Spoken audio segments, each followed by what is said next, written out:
You're listening to the Comic Crusaders podcast. I am your host, Al Mega, CEO of Comic Crusaders and Undercover Capes. In this show, I'm sitting down with creators from all walks of life to talk about inspiration, process, the lessons they've learned, and a whole lot more.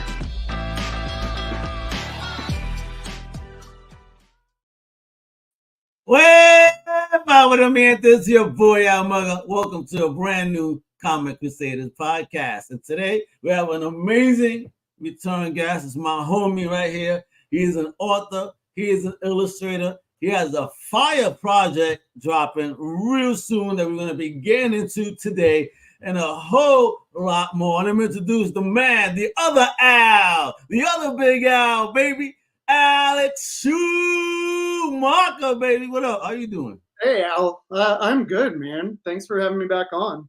I wasn't sure I'd get a return invite after last time. Well, this is the place for indie. This is the home for indie and for creators like yourself that are, just out there, fighting the good fight, putting out the best of yourself and these amazing projects that you work on, and you somehow stumble upon doing. I mean, it's all fire. Big shout out Daniel Berry Sports Highlights was popping. There we go.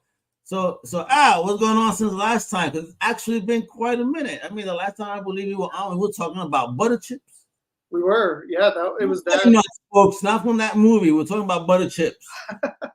Yeah, it's a comic character I worked on. Yeah, we were talking about that, and I think the memory box. Yes, had just come out. So I think it was a couple years ago. Yeah. So yes, much has changed since then. I've been essentially for those full 2 years, I was working on this new graphic novel that's coming out 2 months from today. 2 months from today. Whoop, whoop. And let me show folks the beautiful cover. You know what I mean? We're going to get into that in a bit, folks. I want to be rushing to sell this book. You don't got to rush greatness, brother. I mean, look at this. Doesn't this look fun already? And pickled herrings. Oh my God! Just the thought of trying to eat something like that, I can't. Yeah, it's an acquired taste. It's Tell me about drinking Marta. Do you like drinking Marta? Yeah. Oh yeah. Oh, wow! One of the few. I have a friend that looks at me like I'm drinking dirt water. Well, I mean, it's the same look that we get when we're eating pickled herring or gefilte fish or anything like that. So I can understand. Yeah, fielding that response. Yes, actually, I'm not into the fish. The fish is like, yeah, man, for real. I tried it. I could say I worked in Queens, man. I worked in Forest Hills, big Jewish community back in the day. So my favorite out of all of them was the lox.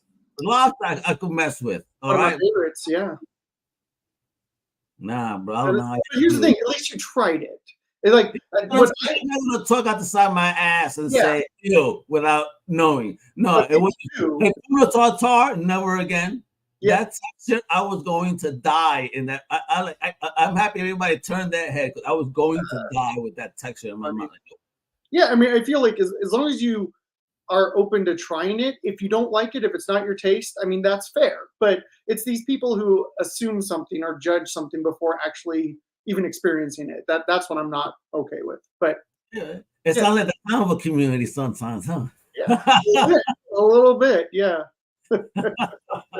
They're everywhere, folks. You know what I mean? Yeah, there's certainly like factions of the comic book industry. So yeah. Unfortunately, I want to see unity. Everybody, listen, just work together, talk positively, constructively, if anything. Right?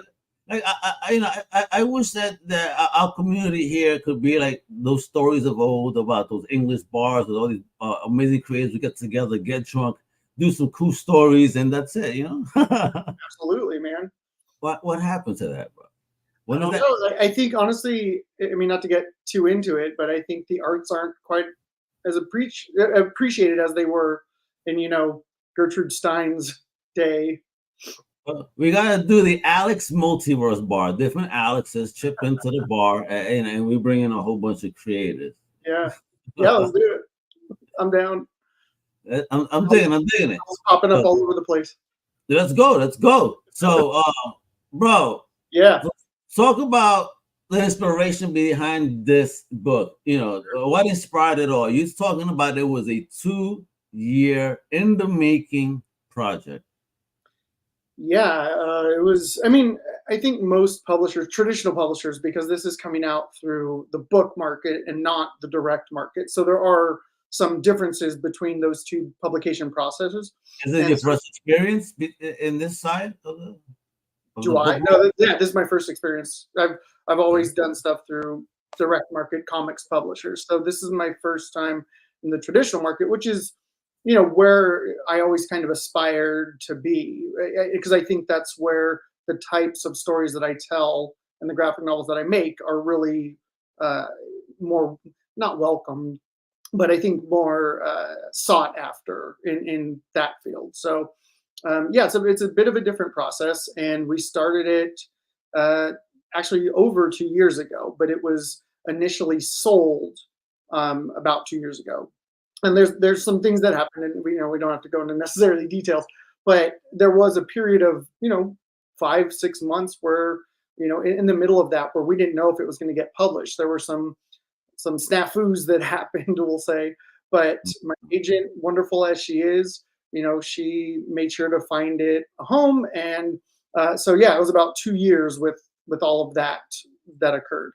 Um, May I ask then, without getting too much into it, was a snafu because of the new experience in the book side of things? it was essentially it was the publisher that I originally signed with was bought by another publisher, a bigger publisher who chose not to go forward with my book. So that's when my agent, jumped in and saved the day, found another publisher. That is Mango Publishing, the wonderful Mango Publishing, who Mango, putting this wow. out on March 12th. Yeah, so it was revised. The manuscript was written probably close to 3 years ago, and it was revised with the first publisher, and then about half was drawn, and then that sale happened, and then so we were sort of left in the lurch a little bit, and then so Mm. the last half was drawn last year, and I got to work with Mango and putting together this really beautiful book that I'm super excited to have out there and have people read. It's a story that's near and dear to me. As you asked, like what the inspiration or the influence was behind it, was that it was informed. It's sort of a mashup of two different experiences that happened in my life, which was my joint bar and bat mitzvah with my sister and my grandmother's cognitive decline later in life. So when I was trying to come up with this story, I sort of mined both of those experiences to create what I thought was a pretty interesting symmetry or parallel between the cultural ascent into adulthood, with along with dealing with this very adult thing and trying to come to terms with not only that, what's happening to your older relative, but also you're 12 years old and trying to grapple with who you are as a person and where you fit. So it was informed by all of that. Oh, wow. Yeah. Sounds deep. And I'm thinking about the party. Kind of must have sucked to share your party with your sister. Yeah, and I kind of touch on that, because from the 12-year-old perspective, you want it to be about you, right? It's like a quinceañera or whatever. It's like it's supposed to be about you, and having to share that with somebody else when you're that age, especially, is a little frustrating. But in hindsight, looking back on it now, and as we got older, we sort of celebrate the anniversary every 10 years, and it's this really lovely shared experience to have with my sister, now. But when you're 12, yeah, you're not exactly thrilled about the prospect. And why pickled herring as the title? What's up with that? So yeah. So pickled herring is, as we kind of touched upon at the beginning of the conversation, it's sort of this old world kind of food, right? I'm Ashkenazi Jew. We come from, mostly from like, Eastern Europe and places like that. And so there was a lot of, brined and salted food items. Among them was fish. So pickled herring is this dish that my grandparents loved. And I thought back on that, from childhood. When you're looking at that as a kid, it's one of those things that you have a very strong visceral response to, where ew, pickled herring. So I sort of played off of that. And when, again, I don't want to give too much away, but they sort of blame pickled herring for what's happening to their grandmother. Okay. So that's where the title comes from. Gotcha. They think it's all from the effects of pickled herring. Yeah, because as a kid, you are small, so you want to attach and blame something when you don't understand what's really popping. Yeah, Yeah. so it's this kind of easy, thing to blame where you go, oh, it's that garbage food that they're eating. So yeah, you also say that there's a themes here, such as the self-worth, identity, and also themes on anti-Semitism. How so? Yeah, How does that fit into the story? yeah, it's pretty subtle in the story. It's not one of the main themes, but it's certainly something that I felt sort of compelled, if not obligated, to touch on growing up as a Jew in this country in a smaller town where there wasn't that large of a Jewish community. So a lot of that, you I don't know if I want to call it hatred because to some degree I just think it's from a place of ignorance in many ways. And I know that can breed hatred. And if you don't choose to do the work to change your mindset, then it becomes, a sort of choice to hate. But when it's from, other kids who don't really understand what you're doing or your culture or your traditions or whatever it is, it's from a place of ignorance. And I definitely experienced some of that as a kid. And I think when you're young, you don't even necessarily register it immediately as something that's from a sort of vile place. You just think, oh, that was weird that they said that. But growing up and learning a little bit more about human interaction and sociology, and you start going, oh, that was a microaggression for sure. So I wanted to touch on that just because it was a part of my upbringing, my childhood, just as it is for a person of color or a different ethnicity or this is such a fertile and wonderful time for those own voices, stories to be coming out and to Oh be yeah. talking about things like that, because it can be a really isolating experience when you don't have many people to share in that with or to confide in about it. So I think it's been this really kind of wonderful explosion of those stories and people not only being able to process it a little bit for themselves, but also connect with a lot of people who have had very similar experiences. Anyway, so being that this is your first book project, so how did you feel your style evolved and or changed, to kind of fit into this narrative based on how you've worked prior? Right. Yeah. I mean, much as you know, much of the work that I did before was squarely aimed at an adult audience. And, there was, foul language and obscenity, and it was all in fun and it was all humor, but this was intended for the middle grade audience, so 8 to 12. So not only did my writing have to change just a little bit, I've written children's books before. I had a picture book published in 2014, so it's not entirely new to me.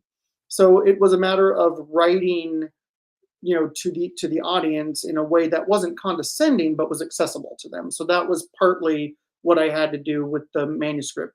But then the art style also needed to be softened a little bit because what I did before again was very, I don't want to say it was uninviting, but it was a little harsher, a little scratchier, very inspired by the undergrounds of the 60s and 70s. So I did a bit of research this time around and just read a bunch of middle grade graphic novels and did a lot of research as to how that art looked, and not that I was copying it or aping anything, but just kind of used that as sort of an example of the kind of art that might sell or that might be accessible to kids. Yeah, and I'm digging it. I mean, look at them. And those colors, by the way, I always try to shout them out when I can. My colorist Alan Ferguson provided those stunning colors, so big up Nice. to him because he brought those images to life. And I could see this becoming an animated feature just based on how you made them look and the style you chose of the animation. And you telling me you had blonde curly hair like that when you were young, bro? It wasn't quite as curly, but it was when I was young. It was very blonde. It was they call it towhead, the almost white blonde hair. That's what I had, and it's just gotten darker. It's just I don't know. Maybe it's partly what happened with my soul. your heart gets darker and your hair turns darker. I don't know. I wish that was true. Look at this. Jeez, mine is lightning. Am I becoming a nicer guy this means? So Maybe there's that like in between period where we have a dark, the dark night of the soul, and then as we come out the other side, we get a little lighter on the inside. But yeah, enlightened, exactly. So yeah, I didn't have the curly-ish hair. It seems much wavier now even than it was when I was a kid, but it was very light. Funny. All right, so discuss though the significance of the way we discuss the significance of the title. All right, great. So as an experienced creator, right, and just working on this, what are the new lessons that you could share with us in the difference between comic book and book publishing that you could talk about, like differences that sure. think about over here. I mean, I think things with like the direct market, they tend to be, one of the most noticeable differences, they tend to be episodic or at least serialized. So you're getting, monthly books, or you're getting limited series that come out once a month, or whatever the release schedule might be. Whereas with the graphic novels, you're thinking of them in terms of one full product. So you're writing it to that end. You're thinking of the artwork to that end. Things need to be consistent. Not that they don't in series, but I feel like it's a little bit more immediate when you're creating the entire product to go out at one time. So it was also a matter of, I think, adjusting to different editors' schedules, because every editor is a little bit different. And I've found that the direct market editors are a little more hands-off. They tend to, if they like something, they may give you some notes. But I was also writing, I think, more prose for this book than I tended to with other comics like Mr. Butterchips, which was almost entirely dialogue based. So there was the experience of having an editor really go through that manuscript with a fine-tooth comb, and it was quite a learning experience. Honestly, I've employed quite a bit of what I've learned from that into the next manuscript that I'm writing, because I think, talk about being enlightened, going through that and kind of being mentored in a way by the editor as to what children's books and middle grade books entailed, and what was the way to communicate with them. That's information that I'll take with me for the rest of my career, which hopefully will last farther than this book. But if not, it's still a part of this book. All right, it's going to be a long time. And folks, right here, you could pre-order this baby right now on Amazon. I know a lot of you got an Amazon account. Don't give me no bull. It's right there. Get it done. Add this baby right now to your list right here. All right, pre-order. It's going to be released March 12th. You see that? Yeah, March 12th. We got to get it done, bro. I wanted to see some more of the inside of the book, but we get to see the cover. We actually just finalized the files, so I'm hoping there will be a little bit of a sampling up pretty soon. Oh, please. Yeah. Send out over to Comic Crusaders, because we definitely want to share and tease a little bit of this fantastic book. Now, yeah, absolutely. Also got to ask you, based on the background, I love that picture. Can you talk to us about this? Again, it was a while since we spoke, but this looks so badass, bro. Oh, thanks, man. That was, okay, let me back up. So Mark Resnicek, the drummer for Toadies, he's a huge comics fan. And so I don't remember exactly how, but he and I were connected on social media and became friends, and he's a really wonderful guy. He liked what I was doing. I think Mr. Butterchips is actually where he was initiated into my work, and seemed to enjoy it and liked what I did. And so they were doing a anniversary tour for their seminal album Rubberneck, which I believe came out in '94, if I remember. But they were doing a big anniversary tour for it, and it might have been spearheaded by Mark or somebody else, but the band was very into creating these promotional posters for different shows. So for their Seattle show, they asked me to do a poster, and they kind of gave me free reign and I passed some sketches and ideas by them, and we ended up going with this, which is kind of an homage to their song "Happy Face" off of Rubberneck.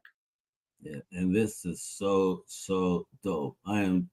When I saw this, I said, "Yeah, this looks badass," and I want to see a comic book about this psycho selling coffee.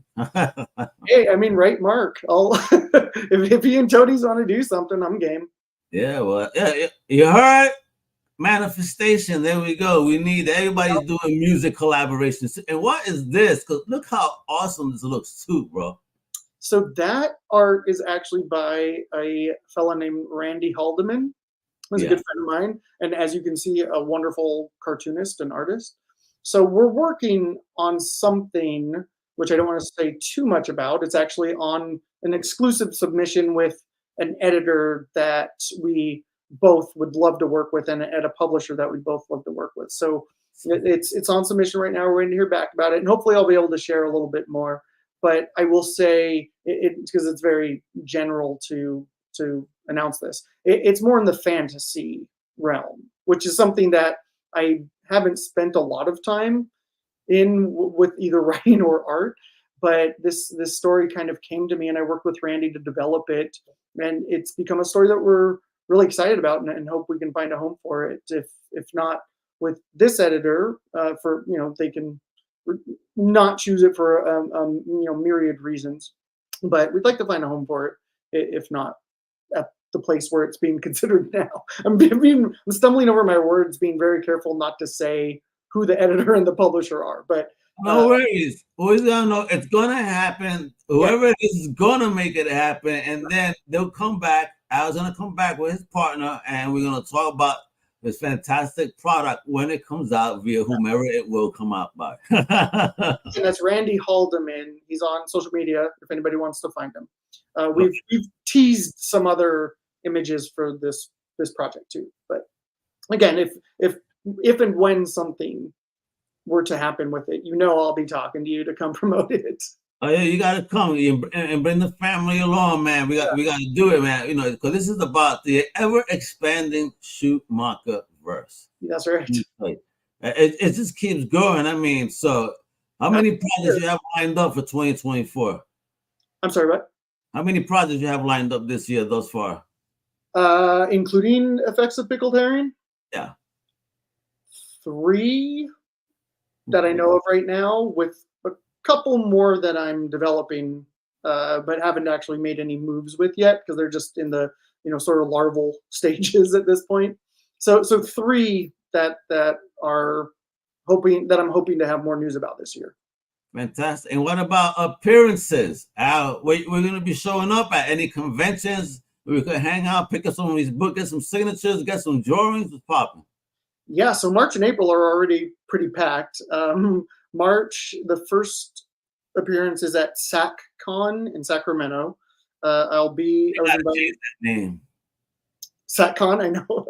Well, that's SAC, Sacramento. Okay. Just an abbreviation. But it's horrible, SACCon. Yeah.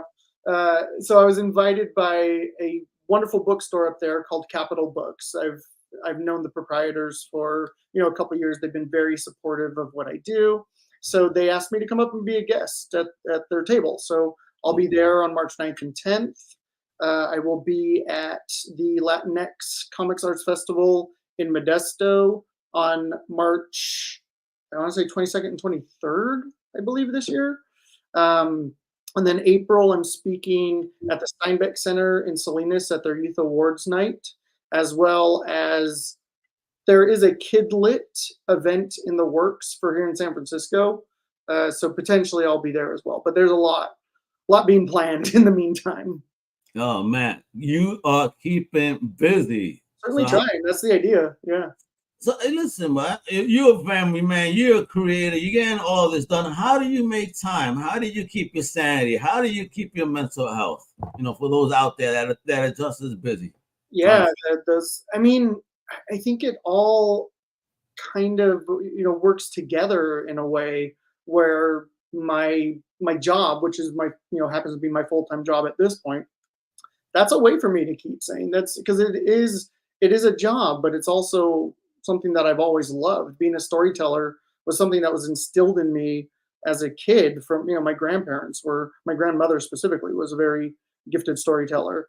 And so this was something I've always kind of dreamed of doing, and to be able to do it now, I think helps with the mental health aspect, because before, all the years where you're working a full-time job as well as trying to pursue this vocation, it can get really depressing at times. And this isn't necessarily the last time I'll ever be upset by something that happens during my tenure as an author cartoonist. But as of now, this is probably the happiest I've been in that regard. And but being able to, I think we should be able to talk about things like therapy and medications, because I've also used both of those, to help with mental health. I think self-care is something that's so overlooked and thought of as, something that you do when all of your obligations to other people are finished, which is just kind of a garbage idea. So, because especially here in America, and I mean, I'm sure plenty of other places too, this idea about having a good work ethic being that you have to put in 80 or 90 hours a week is absurd. It's crazy that we do that to ourselves, because then we're not even experiencing life. And as you kind of said at the beginning of this question, it's about spending time with people you love, friends, family. And if you don't give yourself the opportunity to do this, then you're not really fully enjoying life. And I do think that plays havoc with our mental health, is just not connecting with other people, because I think we're just genetically designed to be, groups, to be social. We are a social species. And, some of us are more social than others. And I certainly tend to have my introverted times, but you still seek that out, So I think it's really important to spend time with others, talk to others. Like you said, you have this podcast, which is part of that for you, being able to connect with people, speak to people. And, so that, and then making time for your art and yourself as well. But it's a balancing act, and that balance can shift. But that's, I think, really the key is to be working on that balance and making sure that you are okay first and foremost, because then you're going to be able to give that positivity back to the people around you, the work that you do, your passions. So it really does come down to that. And I know for myself, I've had periods where I wasn't taking care of that quite as well, and your productivity starts to lack, and you start to snipe and snap at people who you love. And it's never a good situation. So that's, I think, what it comes down to for me, as far as staying on track with work and, being with family. It's about making sure you're okay first. Yeah. Allowing time. There's nothing selfish about that, by the way. That's what I wanted to say. No, and I agree. You got a lot of time for yourself, for your own sanity, time for you. That me time is very important. Absolutely. I try, like you said, balancing a schedule is what I'm trying to do, and give myself a day that's my day. Yeah. And after work, I want to do nothing but just chill back, either make some music or watch some movies. You know what I mean? It's okay if you don't feel like being creative. Like if you just want to kick back with a book or a movie, that's self-care too, because you're allowing yourself the space to relax, and that is so necessary. So I've been on an All in the Family binge, just watching all the seasons, in order, just to see and it's true. Archie does grow from being such a douche to somebody. He still tried to hide it. He was still douchey, but he became a better person over the length of time of the show, which is funny. And I've understood that now Mike Stivic is the most annoying character ever on TV. Jeez, everything's a problem. He fits perfect in this era. No kidding. And the funny thing is, while you are in the midst of doing that, it can feel pointless or as though you're wasting time. But it's not. I think it's a way to recharge our batteries, to reinvigorate ourselves, to have that time to relax. So vacations are important. Mental health is important. Time with friends and family is important. And yes, this kind of thing isn't, if you have an outlet or a passion that you're trying to make a career, it's important to make time for that as well. But if you also have a full-time job and you have some, all of these responsibilities, which do seem to accumulate as we get older, make 5 minutes every day for yourself to do that. Because yeah, it takes longer, but if you're setting apart or setting aside some amount of time every day and making sure that you are using, even if it's 5 minutes, even if it's 2 minutes, using that full time to devote to whatever you're doing, you'll finish something. And I know that can be aggravating for people, because I've had people talk to me and say, I do all of these things and just at the end of the day, I don't have time. And I think you can make time if you really want to. But the thing is, I think we tend to knock the idea of just spending a short time on something. The way that we feel that we're being productive or that we're being dedicated to something is by spending an inordinate amount of time on it. But it doesn't have to be that way, especially when it's not your profession, number one, and when you have a family and other responsibilities, number two. So it's just about carving and protecting a very small amount of time every day, or whatever amount of time to devote to that. I agree 150. I definitely, again, I work on a schedule. I have a day job, work on a schedule on this, having allotments of time to make sure, again, my downtime, peace time, reinvigoration time. You don't want to sleepy out, Mega, on these mothers, all right? No, you that's all it's all vital to our happiness and our survival as a species. So, and I think there is more of a conversation about those things now, which I think is wonderful. But we need to be talking about it more, I think, too. Yeah, especially if with creators, especially now coming out of everything, that world changing time a couple of years ago, and getting back and acclimating and getting, back to the social scenes and getting out of this, doing physical appearances. So hopefully, if you come to the East Coast, Al, I have an office out there. We have an on-set appearance. All right. I will definitely let you know. I'm hoping to. I think there are a couple events that might take me your way, so I'll absolutely let you know. If that happens, you are more than welcome to the CCHQ up in Connecticut. Heck yeah, man. Nice. But yeah, like you were saying, I mean, it is about devoting that time and finding that time to allow yourself to be creative, if that is something that you want to do. And some days you have more time than others. That's just the reality of life. And some days you have more energy than others. So it's this like constant struggle, internal struggle, where you're not, berating yourself for relaxing or for taking a day off or a week off or however much you need, because it's so crazy.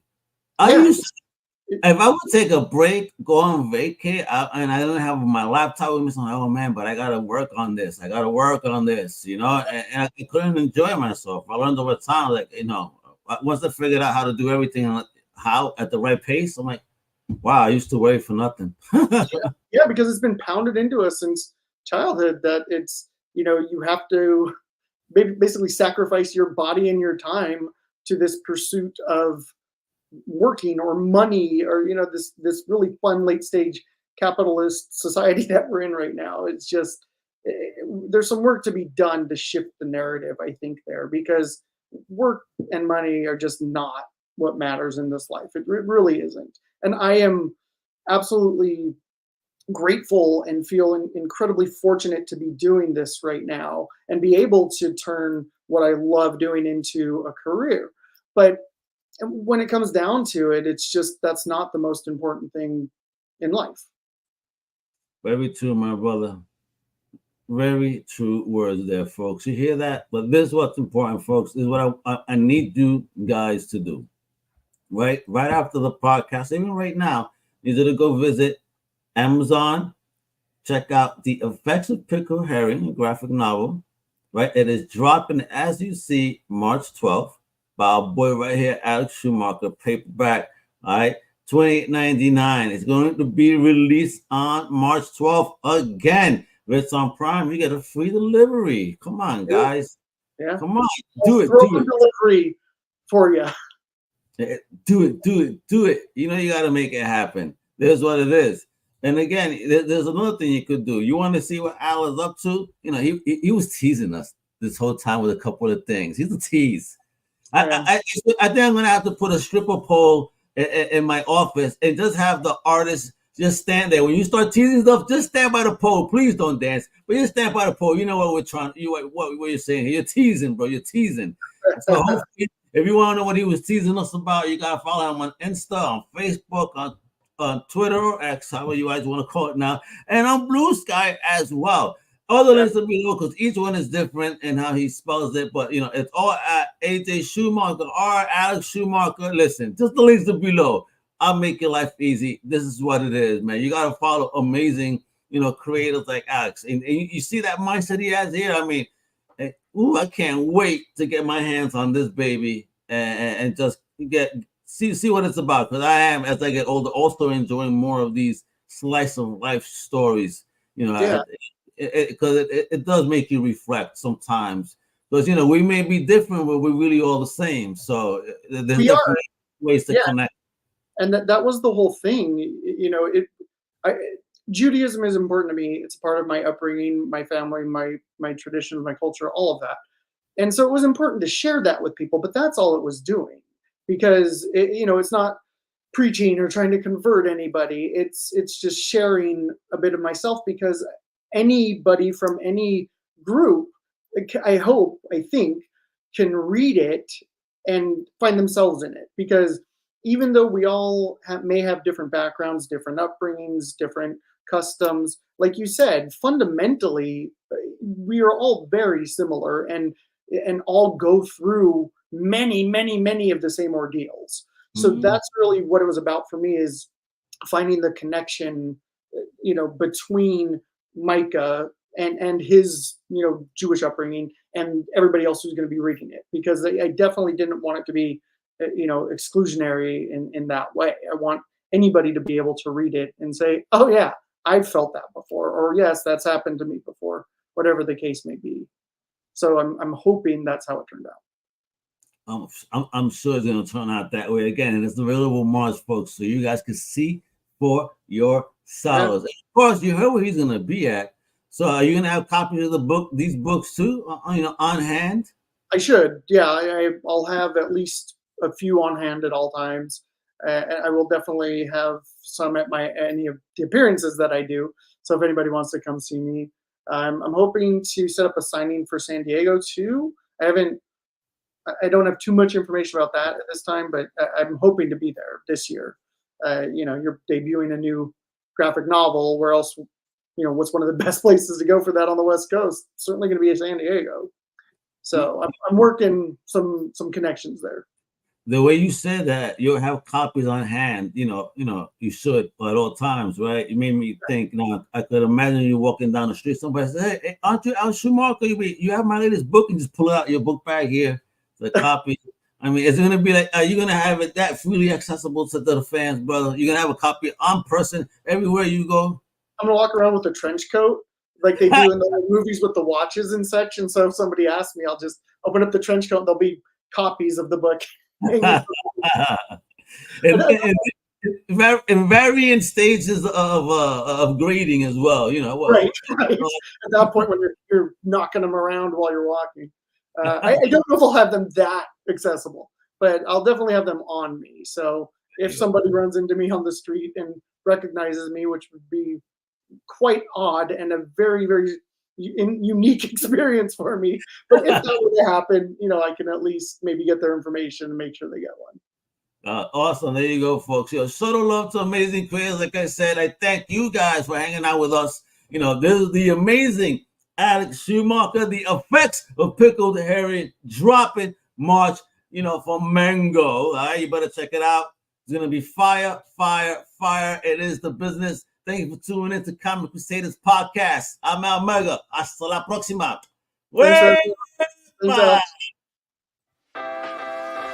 Thank you for listening to the Comic Crusaders podcast. If you like the content, please subscribe and turn on notifications. Also, please visit comiccrusaders.shop and our extended podcast family over at undercovercapes.com. And also, make sure to download the Comic Crusaders app on the Google Play Store today.